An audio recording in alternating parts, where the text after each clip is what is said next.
आम्ही फार छोट्या दुःखाला मोठं मानून ते गोंजारत बसतो आणि दुःखी होतो. अहो बायको बोलली तर दिवसभर रडणारी माणसं आहेत आमच्याकडे. आता ही का रडायची गोष्ट आहे का? हे का दुःख आहे का? हे विशाल दुःख पाहिल्यानंतर आपल्याला आपल्या दुःखाची जाणीव होते. या पद्धतीचं दुःख, आपलं दुःख हे क्षुद्र मानून आनंदाची वाट आपण पाहायला पाहिजे. एखादा मनुष्य कुत्रं घेऊन फिरतोय, आपल्याला नाही कुत्रं, नका दुःख बाळगू, त्याला आहे ना त्याच्या आनंदात सामील व्हा. कधी कधी तो आपल्याला हसायला पण लावतो, कारण कुत्र्यानं त्याला फिरायला आणलं की त्यानं कुत्र्याला हे समजत नाही. कुत्रं त्याला ओढतं हे मागून असं ताणत जातं. आनंदाची गोष्ट आहे. मागच्या आठवड्यात अशीच गंमत झाली. मी असा पहाटे फिरायला गेलो बरं का. थोडा अंधारच होता आणि फिरता फिरता त्या धुसर अंधारातून कुठली तरी एक स्त्री मला म्हटली गुड मॉर्निंग. छान वाटलं मला. मी म्हटलं गुड मॉर्निंग. घरी आलो. आता अशा वेळेस चेहऱ्यावरचा आनंद काही लपत नाही. बायकोनं विचारलं काय आज आनंदी दिसताय? म्हटलं तसं काही नाही. नाही सांगा सांगा काय झालं? म्हटलं नाही मग कुणीतरी स्त्री मला भेटली आणि ती गुड मॉर्निंग म्हटली. ती म्हटली मीच होते. लगेच चेहरा पडला बुवा. मग तिनं हा प्रश्न विचारला, कुणातरी स्त्रीनं गुड मॉर्निंग म्हटल्यावर आनंद होतो, बायकोनं म्हटल्यावर का होत नाही? मला आठवतं आपण दप्तर घेऊन जायचो शाळेमध्ये. कशाचे दप्तर असायचे याला मुलांना माहीतही नाही. सुफला युरियाच्या गोण्या असायच्या आणि आम्ही त्याचे ब्रँड ॲम्बेसिडर्स होतो. विजारीला मोठमोठे टीव्ही सारखे ठिगळं असायचे. आणि कपडा फाटलेला असला की आई जाऊ देत नव्हती. आई म्हणायची थांब बाळ. ती अशी रफू करायची बारीक सुईनं. आमच्या ताईचा फ्रॉक कुठं फाटलेला असेल आई म्हणायची थांब. विरलेला असला तरी कपडा फाटलेला नको. ती बारीक सुईनं असं रफू करायची. मुलं तुला हसतील, गुरुजी तुला हसतील, तसं जाऊ नको. कारण पूर्वी कपडा फाटला की प्रतिष्ठा जायची. आता काय चांगली पॅन्ट 1000ला आहे, फाटलेली 2000ला आहे. ती फाडून शिवतात की शिवून फाडतात कळायला मार्गच नाही. काल परवा मी पुण्यामध्ये गेलो होतो एका गॅदरिंगला कॉलेजला. एक पोरापोरींचं टोळकं येताना दिसलं. असं बॉम्ब स्फोटात उद्ध्वस्त झाल्यासारखे दिसत होतं माणसं. कोणाच्या इथं फाटलंय, कोणाच्या इथं फाटलंय, कोणाच्या पॅन्टीत गोळ्या शिरल्यात.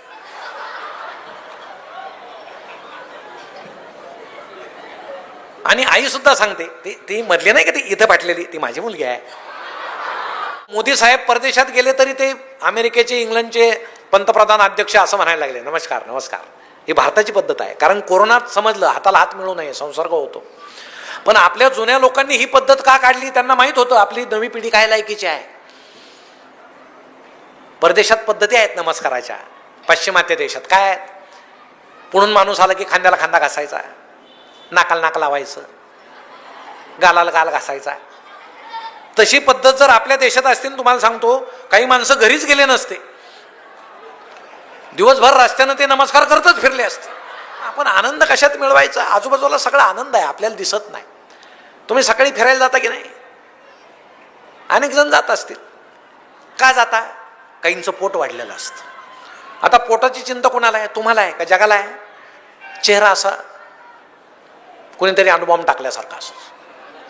मग आपल्याला पाहिलं की बाकीचे म्हणतात हे आलं भाऊ चला आपलं दुसरं. असं आनंदी चेहऱ्यानं तुम्ही फिरा. फिरणं सुद्धा असं छान असो. पण आपण आपल्या अंगातली क्षमता न ओळखता करतो. दीक्षित साहेब आले म्हटले करा डाएट, केलं डाएट.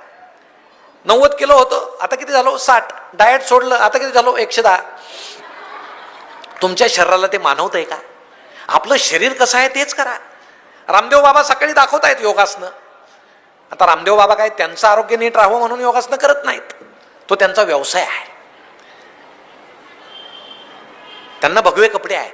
भगव्या कपड्याला एकही खिसा नाही, तरी किती व्यवसाय आहेत. हा माणूस पैसे कुठे ठेवत असतील? मला कोडच आहे. म्हणजे वेशाला खिसा नसताना ते किती व्यवसाय आहे. मग ते रामदेव बाबा असं दाखवतात हे पाय असा गळ्यात घाला, टंगडी गळ्यात घाला, घातली. हा पाहणारा लगेच आपली घाला घातली, निघतच नाही. मग बायकोला म्हणायचं अरे एवढी काढ. ती म्हणते दुसरी घालते, दोन्ही घालते, इथंच बसा. अहो तुम्हाला जर जमत नाही तर करता कशाला? हे काही गोष्टी असतात ना. योगासनं केले पाहिजे आरोग्यासाठी, पण ते कोणी केले पाहिजे? ज्याला मानवतं त्यानं केले पाहिजे. एकानं दुसऱ्याला विचारलं तू योगासनं करतो का? करतो. काय होतं योगासनं केल्यानं? तो म्हटला योगासनं केल्यानं आयुष्य वाढतं. मग वाढलेल्या आयुष्यात काय करायचं? तो म्हटला योगासनं करायचे. करतो कशाला? पथ्य पाळतो का? पाळतो. काय मला खूप जगायचे, खूप जगून काय करायचं? पथ्य पाळायचे. तुमचा आनंद नेमका कुठं आहे ते पहा. आनंद सगळीकडे आहे. आपण फिरायला जाताना आनंद आहे, मंद वारा वाहतोय, झाडं हलतायत, पक्षी त्या ठिकाणी चिवचिव करतायत, तो आनंद आपल्याला ऐकूच येत नाही, तो आनंद आहे. एखादा मनुष्य कुत्रं घेऊन फिरतोय, आपल्याला नाही कुत्रं, नका दुःख बाळगू, त्याला आहे ना, त्याच्या आनंदात सामील व्हा. कधी कधी तो आपल्याला हसायला पण लावतो, कारण कुत्र्यानं त्याला फिरायला आणलं की त्यानं कुत्र्याला हे समजत नाही, कुत्रं त्याला ओढतं हे मागून असं ताणत जातं. आनंदाची गोष्ट आहे. मागच्या आठवड्यात अशीच गंमत झाली. मी असा पहाटे फिरायला गेलो बरं का, थोडा अंधारच होता, आणि फिरता फिरता त्या धुसर अंधारातून कुठली तरी एक स्त्री मला म्हटली गुड मॉर्निंग. छान वाटलं मला. मी म्हटलं गुड मॉर्निंग. घरी आलो. आता अशा वेळी चेहऱ्यावरचा आनंद काही लपत नाही. बायकोनं विचारलं काय आज आनंदी दिसताय. म्हटलं तसं काही नाही. नाही सांगा सांगा काय झालं. म्हटलं नाही, मग कुणीतरी स्त्री मला भेटली आणि ती गुड मॉर्निंग म्हटली. ती म्हटली मीच होते. लगेच चेहरा पडला बुवा. मग तिनं हा प्रश्न विचारला, कुणातरी स्त्रीनं गुड मॉर्निंग म्हटल्यावर आनंद होतो, बायकोनं म्हटल्यावर का होत नाही. जरा विचार करा. विचार करण्याचाच विषय आहे. आनंद कशात आहे. आम्ही मोबाईल खेळतो, आम्ही जुनं साहित्य वाचतच नाही. अहो जुने लोक किती छान वाचायचे. राम गणेश गडकरी, श्रीपाद कृष्ण कोलटकर, पु ल देशपांडेंपासून किती आनंदाच्या गोष्टी होत्या. गडकरी तर बोलता बोलता विनोद करायचे. राम गणेश गडकरींचा भाऊ एकदा झोपला, सकाळी उठला त्यावेळेस त्याच्या उशीखाली विंचू निघाला, आणि तो घाबरून म्हणाला गडकरींना माझ्या डोक्याखाली विंचू निघाला. गडकरी म्हटले दगडाखाली दुसरं काय निघणार आहे. दोघेही हसायला लागले. विनोद झाला. गडकरींनी एका साहित्यिकांवर काहीतरी लिहिलं, साहित्यिक संतापले. दुसऱ्या दिवशी मॉर्निंग वॉकला समोरासमोर आले. गडकरी त्यांना म्हटले नमस्कार. साहित्यिक म्हटले मी मूर्खाशी बोलत नाही. गडकरी म्हटले मी बोलतो ना. किती छान विनोद होत. आम्ही या सगळ्या गोष्टींना मुकलेलो आहोत, कारण आम्ही वाचत नाही. म्हणून महाजन सर, तुम्ही जी वाचन चळवळ चालवली ना, 10वी नापास झालेला तुमचा प्रकाशक आहे, आणि तो इतके छान पुस्तकं काढतोय. म्हणजे कुठल्याही गोष्टीला शिक्षणाची गरज नाही, अक्कल पाहिजे, बुद्धी पाहिजे, अनुभव पाहिजे. आम्ही वाचतच नाही. शिक्षकांवर माझा आरोप आहे, शिक्षक तर वाचतच नाहीत, वेळच नाही. 4 शिक्षक ज्यावेळेस एका शिक्षकाच्या घरी गेले चहाला, भिंतीवर साने गुरुजींचा फोटो होता. एक शिक्षक त्या फोटोकडे असं पाहायचे जरा दुःखी नजरेनं. म्हणून त्या घरातल्या शिक्षकांनी यांना विचारलं काय पाहताय. यांनी विचारलं वडील कधी गेले. ते म्हटले वडील नाही, हे साने गुरुजी आहेत. अहो दया पवार कवी आहे की लेखक हेच आम्हाला अजून माहीत नाही, पण ही परिस्थिती फार वेगळी आहे. यातून आम्हाला बाहेर यायचं असेल तर या गोष्टी केल्या पाहिजे, जे जुने लोक सकसपणे करायचे. पण आम्ही विसरतो. अहो जुना काळ पुन्हा एकदा आठवा, किती सकस होता नाही. मला आठवतं आपण दप्तर घेऊन जायचो शाळेमध्ये. कशाचे दप्तर असायचे याला मुलांना माहीतही नाही. सुफला युरियाच्या गोण्या असायच्या, म्हणजे आम्ही त्याचे ब्रँड ॲम्बेसिडर्स होतो. विजारीला मोठमोठे टीव्ही सारखे ठिगळं असायचे. आणि कपडा फाटलेला असला की आई जाऊ देत नव्हती. आई म्हणायची थांब बाळ. ती अशी रफू करायची बारीक सुईनं. आमच्या ताईचा फ्रॉक कुठं फाटलेला असेल, आई म्हणायची थांब. विरलेला असला तरी कपडा फाटलेला नको, ती बारीक सुईनं असं रफू करायची. मुलं तुला हसतील, गुरुजी तुला हसतील, तसं जाऊ नको. कारण पूर्वी कपडा फाटला की प्रतिष्ठा जायची. आता काय, चांगली पॅन्ट 1000ला आहे, फाटलेली 2000ला आहे. ती फाडून शिवतात की शिवून फाडतात कळायला मार्गच नाही. काल परवा मी पुण्यामध्ये गेलो होतो एका गॅदरिंगला, कॉलेजला. एक पोरापोरींचं टोळकं येताना दिसलं, असं बॉम्ब स्फोटात उद्ध्वस्त झाल्यासारखे दिसत होत तुम्हाला.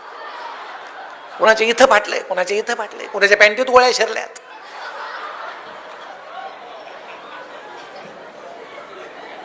आणि आई सुद्धा सांगते, ती मधली नाही का ती इथं फाटलेली, ती माझी मुलगी आहे. काय प्रतिष्ठा आहे. फाटल्याला प्रतिष्ठा आली. हा असा कसा काळ आहे. नवीन मुलं म्हणतात आमचा काळ बिघडलेला नाही, जुन्यांचं कामच आहे असं म्हणायचं. नवीन मुलं बिघडलेले आहेत, आम्ही बिघडलेलो नाही. तुम्ही बिघडलेले नाही, पण या काळाबरोबर तुम्ही वाहत जाऊ नका, प्रवाह पतित होऊ नका. कुठंतरी टीव्हीत सिनेमात आम्ही ते फाटलेलं पाहिलं, आम्ही घालायला लागलो. अहो त्यांना निर्माते कपडे देतात, तुम्हाला तुमचे वडील घेतात, ते तुम्हाला घ्यावे लागतात. जरा आईवडिलांकडे आपल्या पहा. आता आमची नवी आई त्या मानानं चांगली आहे, सधन आहे. आमची जुनी आई 4-4 तुकड्याचं लुगडं नेसायची, रानात जायची. 4-4 तुकड्याचं. बाथरूममध्ये असा साबणाचा तुकडा दिसला की मुलं काय म्हणतात, आई नवा साबण दे. आई देते नवा साबण, तो तुकडा कुठं जातो? मुलं विचारतात का तुकडा कुठं जातो? अहो तो तुकडा तुमचे वडील लावतात. कारण माझ्या मुलाला जर शिकायचं असेल तर मला काटकसर करावी लागेल असं त्या वडिलांना वाटतं. कुठल्या तरी त्या मोबाईल मधल्या सिरियल मधल्या स्त्रिया पाहून पाहून आता आमच्या तरुण मुलांना आमची आई सुद्धा कुरूप वाटायला लागली. पण मित्रांनो, या जगात सगळ्यात सुंदर कोण असेल तर ती आपली आई आहे.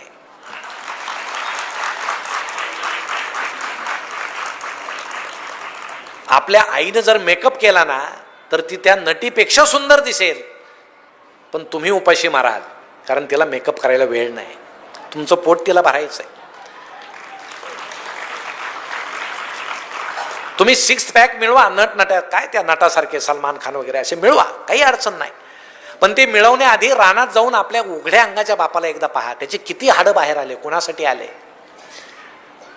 शाळेमध्ये तास सुरू असताना आपलं जर लक्ष लागलं नाही ना, 2 मिनिट डोळे मिटा आणि फक्त आपले आई वडील आठवा, तुमचं आपोआप लक्ष लागेल ते आपल्यासाठी काय करतायत. पण आम्ही आपलं ब्लँकेटच्या हातून आता चॅटिंग करतोय, ब्लँकेटच्या हातून.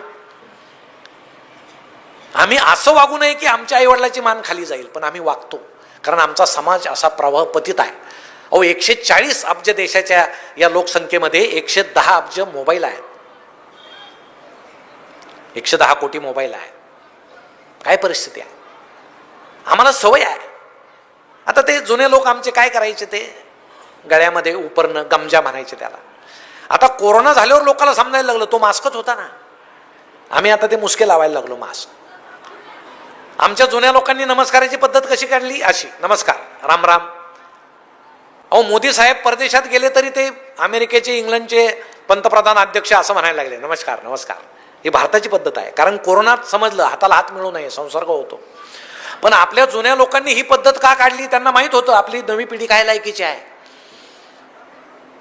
परदेशात पद्धती आहेत नमस्काराच्या, पाश्चिमात्य देशात काय आहेत. पुढून माणूस आला की खांद्याला खांदा घासायचा, नाकाला नाक लावायचं, गालाला गाल घासायचा. तशी पद्धत जर आपल्या देशात असते, तुम्हाला सांगतो काही माणसं घरीच गेले नसते, दिवसभर रस्त्यानं ते नमस्कार करतच फिरले असते. की आपल्या जुन्या लोकांना माहित होतं ही पुढची पिढी कशी आहे, म्हणून ते सावध झाले, नमस्कार लांबूनच, राम राम. ही अशी आपल्या लोकांची परंपरा आहे. पण आम्ही हे करता करता काही गोष्टी लक्षातच घेत नाही. कोरोनामध्ये लग्न झाले, किती माणसं होते लग्नाला? 5, 4, 3. त्यांचे संसार काही सुखी झाले नाही? झाले. याचा अर्थ आशीर्वाद द्यायला फार लोकांची गरज नाही. पण कोरोना संपला, पुन्हा सुरू झालं.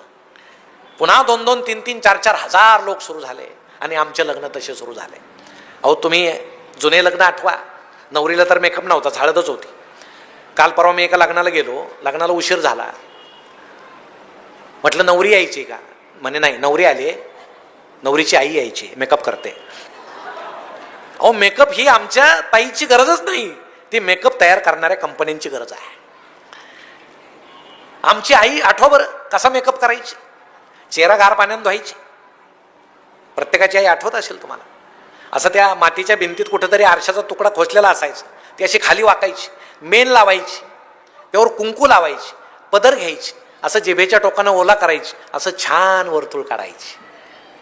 तिचं सौभाग्य पाहत असं ठसठशीत टिकायचं. अर्थात ते त्या काळात तर सौभाग्यही तसं टिकाऊ होतं. आता टिकल्या आल्या म्हणजे तुमची चूक नाही, कारण हे कधी कळून पडतील यांचाही भरोसा नाही. त्यामुळं तुम्हाला तरी कसं चूक म्हणायचं, तुम्हाला कसं नाव ठेवायचं. पण हा बदलत गेलेला काळ आहे आणि आम्हाला तो अस्वस्थ करून जातो. म्हणून जुने लग्न आठवा. आमच्याकडे जे लग्न व्हायचे ते गव्हाचा भारडा असायचा, त्याची लापशी करायची. आपल्याकडे करतात का? नाही. गव्हाचा भारडा करून त्याची गुळाची लापशी करायची आणि ते एका खोलीमध्ये त्याचा ढीक असं साचवायचे आणि त्याच्यावर एक धोतर अंथरून पांघरून ठेवायचे. दुसऱ्या दिवशी पंगत बसली की एक म्हातार बुवा खोरं घ्यायचे आणि खोऱ्यानं ते गमेल्यात भरायचे. त्यावेळेस वाढणारे सुद्धा गावातलेच लोक होते आणि लोक असे खालीच बसायचे बरं का जेवायला, गल्लीत वगैरे.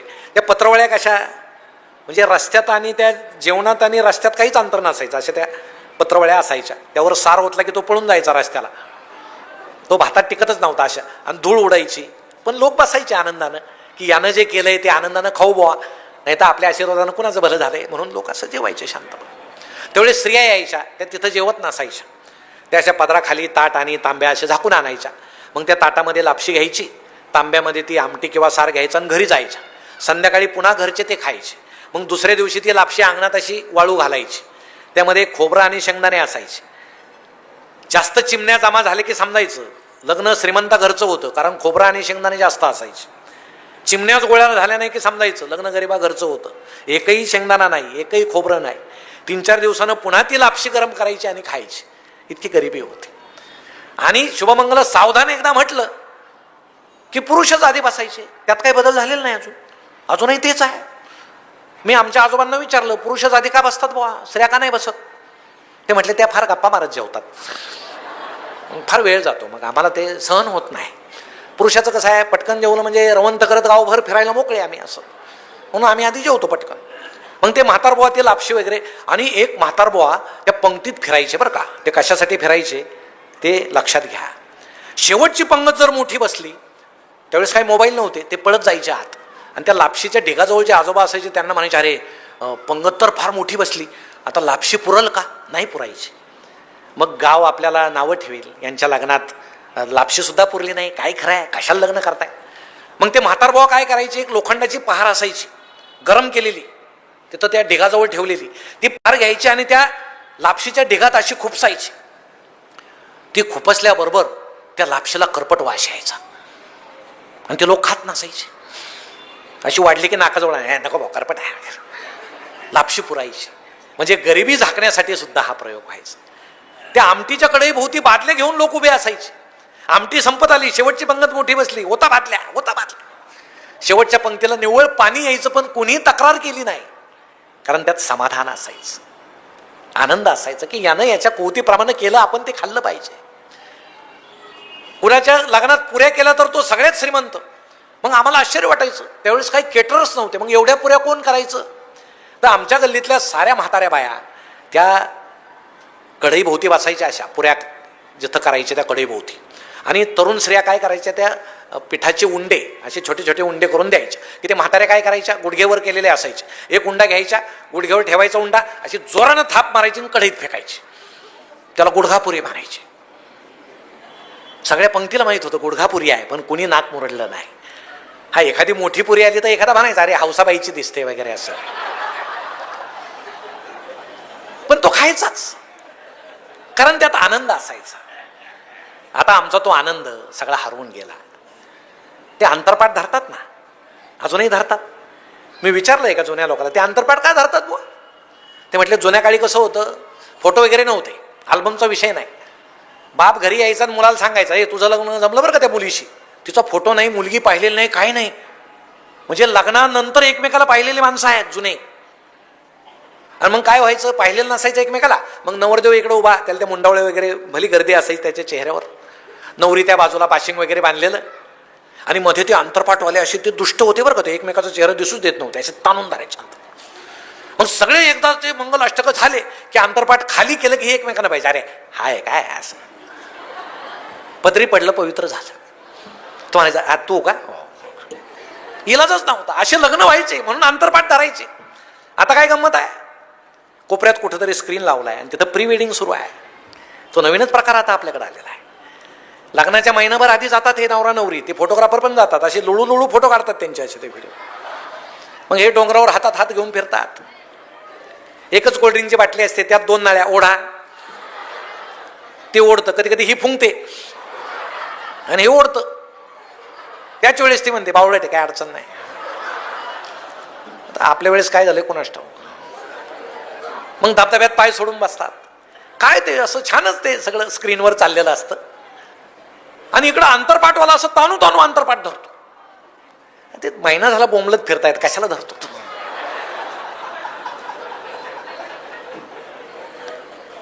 पण आमची गंमत अशी आहे, नवं तर धरायचं आणि जुनं सोडायचं नाही. कशाला या प्रथा बदला ना. नाही, आम्ही बदलायचं. अल्बम असायचा, आता ते सगळं गेलं. आता काय स्पेशल इफेक्ट आलेले आहेत. आता तो असं 2 दिवस झाले, 2-3 दिवसानं तो एकदा ते CD वगैरे आली की मोठा स्क्रीन, आणि त्यावर ते सगळं कुटुंब बसतं असं, आणि ते लावतात भाऊ व्हिडिओ, असा नवरदेव असा कबुतरासारखा त्याला पंख वगैरे असं स्पेशल इफेक्ट.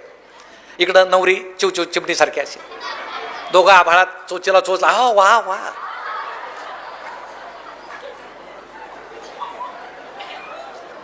नवरीचा बापही दाखवला पाहिजे असं जटायूसारखा पंख कापलेला.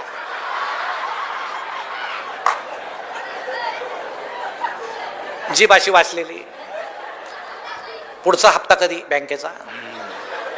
तेच कशाला, तुझी क्षमता नाही तर कशाला खर्च करून लग्न करतो? आम्हाला हौस आहे. कोरोना संपला आणि आम्ही पुन्हा सुसाट सुटलो.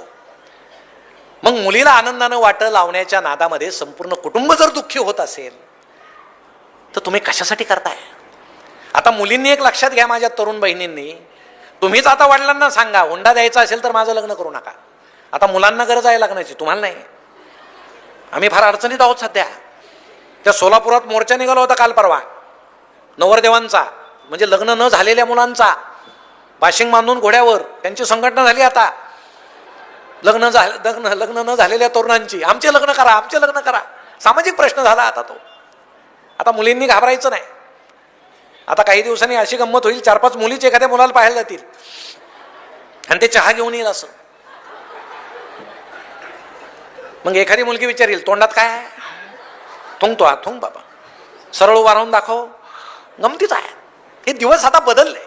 आम्हाला चांगले दिवस आले म्हणून आम्हाला आमच्या ताईंचं अभिमान वाटतो. तुम्हाला खूप चांगले दिवस आले. अहो इतके चांगले दिवस आले, आमच्या नगरमध्ये आता पुरुष हक्क समिती स्थापन झाली. म्हणजे पूर्वी स्त्री हक्क समित्या होत्या, आता पुरुष घाबरायला लागले, आमच्यावर अन्याय व्हायला लागले. हा पूर्वीचा काळ तसा कठीण होता ना. ते जयवंत दळवींच्या कादंबरीत तुम्ही जर वाचलं तर ते सांगतात आमची एकत्रित कुटुंब पद्धती होती आणि जे स्वयंपाकघर होतं तिथं अंधार होता. म्हणजे आलेल्या पाहुण्यांना स्त्रियांचा चेहरा सुद्धा दिसत नसायचा. आणि मग जेवायला सुद्धा कसे बसायचे? संध्याकाळी सगळ्यात ज्येष्ठ माणूस आधी बसायचं, मग वयानं कमी कमी असे सगळ्यात शेवटी लहान मुलगा, असे एका रांगेत जेवायला बसायचे. मग सगळ्या स्त्रिया वाढायला यायच्या अशा डोक्यावर पदर घेऊन. त्यावेळेस साड्यांना पदर होते. असे यायचे त्या पदर घेऊन, सगळ्यांना वाढायच्या. मग दळवी सांगायचे आमरस केलेला असलं की माणसं असे भुरुक भुरुक पिऊन टाकायचे. मग माझ्या आईला तर आमरस खूप आवडायचा आणि मला भीती अशी वाटायची आईला आमरस राहणार नाही. मग मी काय करायचो, एक वाटी भुरकन प्यायचो, दुसरी वाटी भरून घ्यायचो आणि हळूच मागे ठेवायचो. आणि पंगत संपल्यावर हळूच आईजवळ जाऊन म्हणायचो, आई हे बघ तुला आमरस. हे संस्कार एकत्रित कुटुंब पद्धतीमध्ये पूर्वी व्हायचे.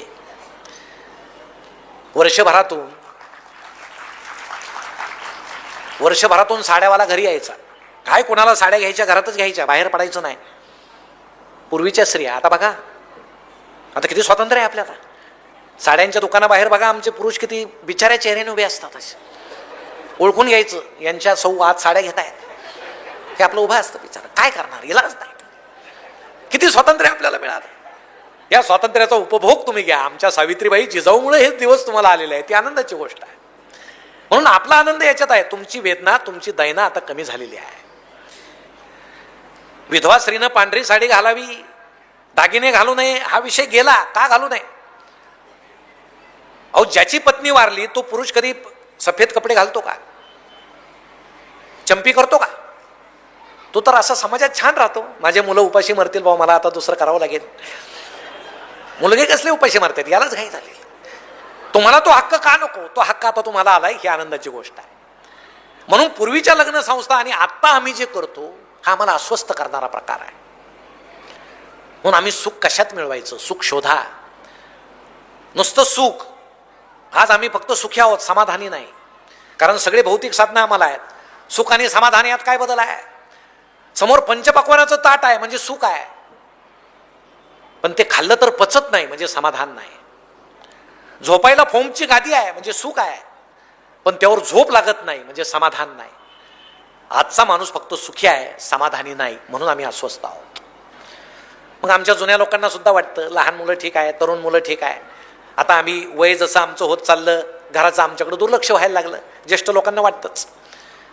पण आमचे काही ज्येष्ठ आजोबाच्या वडिलांच्या वयाची माणसं येत आहे, त्यांना मी एकच सांगतो, निसर्गाच्या विरोधात कधी वागू नका. निसर्ग आपल्या मदतीला असतो. जसं जसं आपलं वय होत जातं आपल्याला कमी ऐकायला यायला लागतं. ही निसर्गानं केलेली सोय आहे. कारण आपल्याविषयी कुणी चांगलं बोलवलंय त्याचा भरोसा राहिलेला नाही, तरी आम्ही कानात ते यंत्र घालतोच. आणि एखाद्या दिवशी सून फटकन बोलते की दिवसभर असंच आहे. जसं वय होत जातं कमी दिसायला लागतं. ही निसर्गानं केलेली सोय आहे. कारण तुम्हाला अपेक्षित जग राहिलेलं नाही आहे. ते धुसर झालेलं चांगलं, अस्पष्ट झालेलं चांगलं. तरी आम्ही पुन्हा जाड जाड भिंगाचे चष्मे घालून जग पाहतो आणि दुःखी होतो. खेड्यामध्ये पारावर ज्यावेळेस दोन म्हातारे बसले, एक जण दुसऱ्याला असं म्हटला, काय जमाना आलाय, काय झालं म्हणे. माझी सून मला चहा देताना डोक्यावर पदरच घेत नाही.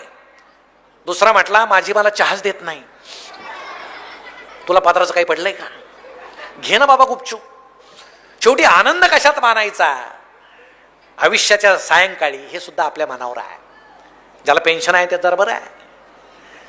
25 पासून जरा चहामध्ये जास्त सुंठ पडते, आलं पडतं, जास्त दूध पडतं. चहा सकडक 1 तारखेपर्यंत. 1ला पेन्शन काढून घेऊस तर पुन्हा 2ला कोरा चहा 25 तारखेपर्यंत. आमचे एक ओळखीचे आजोबा आहेत, नोकरीला होते. ते आता पेन्शन सगळी सून काढून घेते म्हणून 2.5-3 नोटा असे पायमोज्यात लपवतात पटकन बँकेतच. ते समजल्यापासून सून आता त्यांना रोज म्हणते, बाबा पायमोज्याचा वास येईल, धुवायला द्या. काही ठेवायचं नाही तुमच्याजवळ. मग वृद्धापकाळी सुद्धा एक लक्षात घेतलं पाहिजे, सूर्य उगवताना आभाळामध्ये लाली असते म्हणजे आनंद असतो, सुख असतं. तसं सूर्य मावळताना सुद्धा आभाळात लाली असते, आनंद असतो. ते भोगण्याचं तंत्र आपल्याला आत्मसात झालं पाहिजे. आपण कधी काळी घेतलेला ब्लॅक अँड व्हाईट टीव्ही मुलानं विकला, कुणाच्या सांगण्याहून विकला माहित आहे? काही बोलू नका. नवीन रंगीत टीव्ही आणला.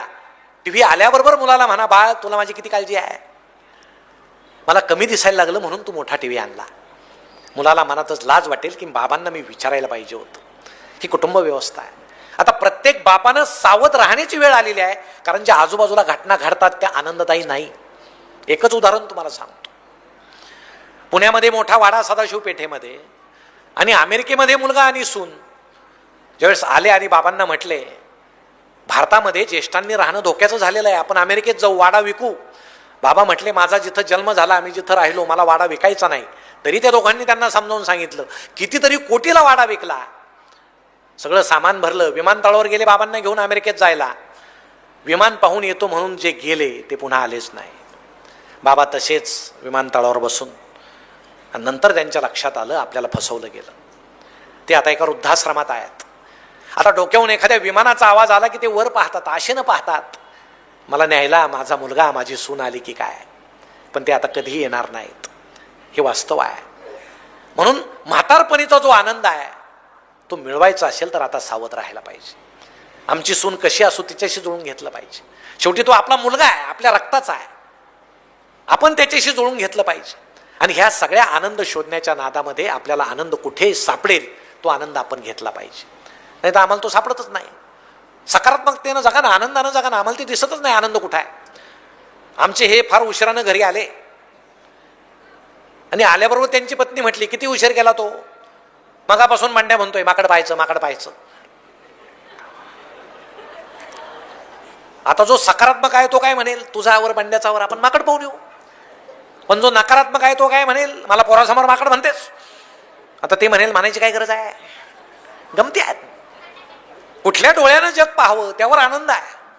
एक स्त्री ज्यावेळेस कापड बाजारातून चालली पेठेमधून, एक डोळा तिचा असा चकना होता, बालपणापासून दिसतच नव्हतं, बोटाला मूल धरलेलं. आणि ती मुलाला म्हटली, बाळ आज या बाजूची सगळी दुकानं बंद आहेत. मुलगा म्हटला, आई घाबरू नको, येताना उघडतील. कुठल्या डोळ्यानं जग पाहायचं ते आपण ठरवायचं. म्हणून तुम्हाला एक गंमत सांगतो. लोकलमध्ये ज्यावेळेस एका मुलाचा मोबाईल खाली पडला दरवाजातून, तो रडायला लागला. एक बाबा त्याच्या समोर आले, म्हटले, का रडतो. म्हणे, बाबा मी कालच 20,000चा मोबाईल घेतला होता, पडला हातातून निसटला. ते म्हटले, अरे काय रडू नको, परवा दिवशी मी 70,000चा कॅमेरा घेतला, तो असाच पडला, चोरी गेला, रडू नको. त्याला बरं वाटलं. माझा 20चाच होता, यांचा 70चा गेला. दुसऱ्या दिवशी एक तरुण रडत होता, तेच बाबा त्याच्या समोर गेले. काय झालं. म्हणे, माझे वडील गेले. बाबा म्हटले, तुझं वय किती आहे. तो म्हटला, 30. अरे 30 वर्ष तुला वडिलांचं प्रेम मिळालं, कशाला रडतोस. मी लहान असताना माझे वडील गेले. त्या तरुणाला बरं वाटलं, मला 30 वर्ष तरी वडिलांचं प्रेम मिळालं. एक प्रवासी हे पाहायचं, हे बाबा खोटं बोलतायत. कुणाला दुःख झालं की त्याच्या समोर जातात, काहीतरी खोटं बोलतात. हे नेमके आहेत कोण. एके दिवशी लोकल थांबली, बाबा खाली उतरले, प्रवासी त्यांच्या मागे उतरला. एक खूप उंची गाडी आली, ड्रायव्हर होता, बाबा त्यात बसले. प्रवाशानं रिक्षा केली, त्या गाडीच्या मागे गे म्हटला. रिक्षानं पाठलाग केला. एका भल्या मोठ्या बंगल्यासमोर गाडी थांबली. बाबा आत गेले. रिक्षातून उतरला, त्यांच्या समोर गेला. बाबा सोफ्यावर बसले. प्रवासी त्यांच्या समोर गेला आणि म्हटला, बाबा मी तुम्हाला आज पकडलं.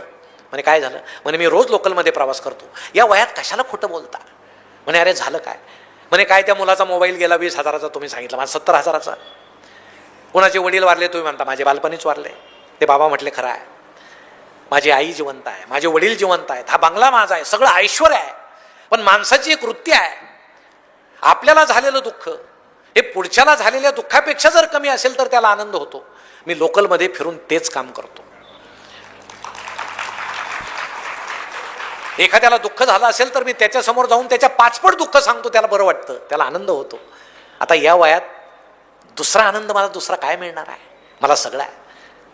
मित्रांनो, हाच आनंद आपल्याला जर मिळवायचा असेल तर दुसऱ्याच्या दुःखात सुख मानू नका. आम्ही ते मानतो.